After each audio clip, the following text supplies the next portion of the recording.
Hello दोस्तों, welcome to current affairs अड्डा। इस वीडियो में हम जानेंगे स्टॉक ऑप्शन के बारे में, साथ ही बात करेंगे स्टॉक ऑप्शन रेगुलेशन से जुड़ी खबर के बारे में। तो चलिए शुरू करते हैं। पहले जान लेते हैं स्टॉक ऑप्शन के बारे में। स्टॉक ऑप्शन क्या होता है? स्टॉक ऑप्शन एक ऐसा इंस्ट्रूमेंट होता है जो बायर और सेलर को किसी एक निश्चित समय और प्राइस पर, जिसमें दोनों सहमत हैं, स्टॉक को खरीदने और बेचने का अधिकार प्रदान करता है। यह एक एग्रीमेंट होता है, इसमें कोई दायित्व नहीं होता है। ऑप्शंस दो प्रकार के होते हैं। पहला है पुट, जो अंडरलाइंग एसेट के गिरने की शर्त होती है, तथा दूसरा है कॉल, जो अंडरलाइंग एसेट के बढ़ने की शर्त होती है। कॉल ऑप्शन तब खरीदा जाता है जब स्टॉक के बढ़ने की उम्मीद हो, और पुट ऑप्शन तब खरीदा जाता है जब स्टॉक के गिरने की आशंका हो। अब आगे बात करते हैं एम्प्लॉय स्टॉक ऑप्शन ईएसओ के बारे में। तो ईएसओ कंपनियों द्वारा कर्मचारियों या अधिकारियों को दिया जाने वाला एक प्रकार का इक्विटी कंपेंसेशन है, जो प्रभावी रूप से कॉल ऑप्शन के बराबर होता है। ये बाजार में ट्रेड होने वाले शेयरों की इक्विटी ऑप्शन लिस्ट से अलग होते हैं, क्योंकि ये किसी विशेष कंपनी या संस्था द्वारा अपने कर्मचारियों को जारी करने तक ही सीमित रहते हैं। अगर अब बात करें स्टॉक ऑप्शन की मुख्य बातों पर, तो स्टॉक ऑप्शन किसी ट्रेडर को एक निश्चित स्टॉक के शेयरों को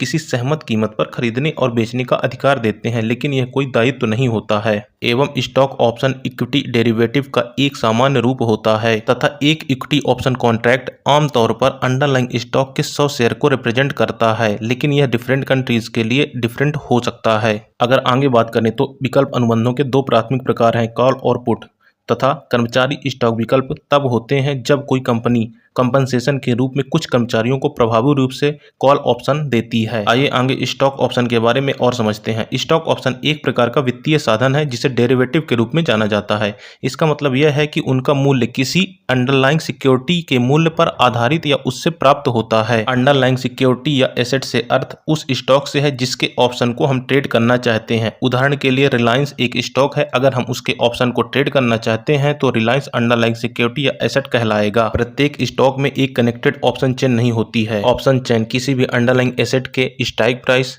इसके ऑप्शन कॉन्ट्रैक्ट, इसके प्रीमियम की प्राइस एवं ऐसे ही अन्य डेटा के बारे में बताती हैं, जिसे इस इमेज के द्वारा आसानी से समझा जा सकता है। इसमें जो बीच में दिए गए प्राइसेस हैं, ये किसी भी स्टॉक की ओरिजिनल प्राइस है, इसी को स्ट्राइक प्राइस बोलते हैं।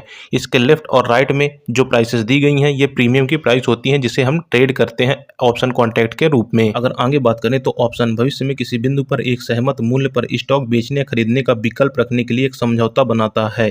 कीमत को स्ट्राइक प्राइस या व्यायाम कीमत के रूप में जाना जाता है। स्टॉक के साथ साथ ऑप्शन कॉन्ट्रैक्ट इंडेक्स में भी उपलब्ध होते हैं। इंडेक्स एक ऐसा इंस्ट्रूमेंट है जिससे कई शेयरों को मिलाकर बनाया जाता है। जैसे मार्केट कैप के अनुसार इंडिया के टॉप 50 शेयर्स को मिलाकर एक इंडेक्स बनाया गया है, जिसे निफ्टी 50 कहा जाता है। इसी प्रकार इंडिया के टॉप 30 शेयर्स को मिलाकर एक इंडेक्स बनाया गया है, जिसे सेंसेक्स कहा जाता है। इसी प्रकार फाइनेंशियल इंस्ट्रूमेंट में बात करें तो बैंक निफ्टी, जिसे 12 शेयरों को मिलाकर बनाया गया है। अब अगर आगे बात करें तो स्टॉक ऑप्शन के दो मूल रूप होते हैं, जिसे पहले भी डिस्कस किया जा चुका है।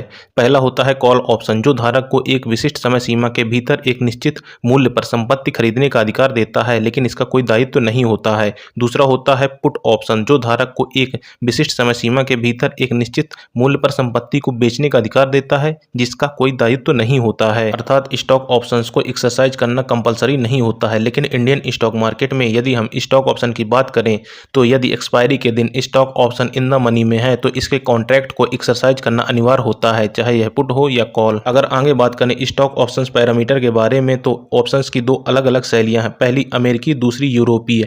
अमेरिकी ऑप्शन में खरीद और समाप्ति तिथि के बीच किसी भी समय ऑप्शन कॉन्ट्रैक्ट को एक्सरसाइज किया जा सकता है, लेकिन यूरोपीय विकल्प जो बहुत कम प्रचलित हैं, केवल समाप्ति तिथि पर ही उनके ऑप्शन कॉन्ट्रैक्ट को एक्सरसाइज किया जा सकता है। अब अगर आगे बात करें ऑप्शन कॉन्ट्रैक्ट एक्सपायरी के बारे में, ऑप्शन कॉन्ट्रैक्ट केवल एक निश्चित अवधि के लिए मौजूद होते हैं। इसे समाप्ति तिथि एक्सपायरेशन डेट के नाम से जाना जाता है। लंबी अवधि की एक्सपायरी वाले ऑप्शन कॉन्ट्रैक्ट में टाइम वैल्यू अधिक होती है, क्योंकि इनके इन द मनी होने की संभावना बहुत ज्यादा रहती है। ऑप्शन एक्सपायरेशन डेट्स एक निश्चित कार्यक्रम के अनुसार निर्धारित की जाती हैं और आमतौर पर डेली या वीकली एक्सपायरी से लेकर मंथली और ईयरली एक्सपायरी या उससे अधिक तक की होती है। आइए अब आगे बात करते हैं स्ट्राइक प्राइस के बारे में। स्ट्राइक प्राइस यह निर्धारित करता है कि किसी ऑप्शन को एक्सरसाइज किया जाना चाहिए या नहीं। यह वह कीमत होती है जिसके बारे में एक ट्रेडर को उम्मीद होती है कि एक्सपायरी डेट तक स्टॉक ऊपर या नीचे होगा। ट्रेडर स्टॉक प्राइस के ऊपर या नीचे जाने के अनुमान को लगाकर ही स्ट्राइक प्राइस का चयन करता है। अगर आगे बात करें ऑप्शन कॉन्ट्रैक्ट के साइज के बारे में, तो ऑप्शन कॉन्ट्रैक्ट अंडरलाइन शेयरों की एक स्पेसिफिक नंबर का प्रतिनिधित्व करते हैं जिन्हें एक ट्रेडर खरीदना चाहता है, तथा ऑप्शन प्रीमियम ऑप्शन कॉन्ट्रैक्ट के लिए पे की गई राशि को कहा जाता है। अब बात करते हैं मीडिया में चल रही खबरों के अनुसार सेबी ऑप्शन ट्रेडिंग की वॉल्यूम को कम करने के लिए नए रूल्स और रेगुलेशन को लाने की तैयारी में है। मिंट तथा न्यूज 18 की खबर के अनुसार सेबी द्वारा गठित पैनल ने ऑप्शन कॉन्ट्रैक्ट के मिनिमम लॉट साइज को 20-30 लाख करने की सिफारिश की है।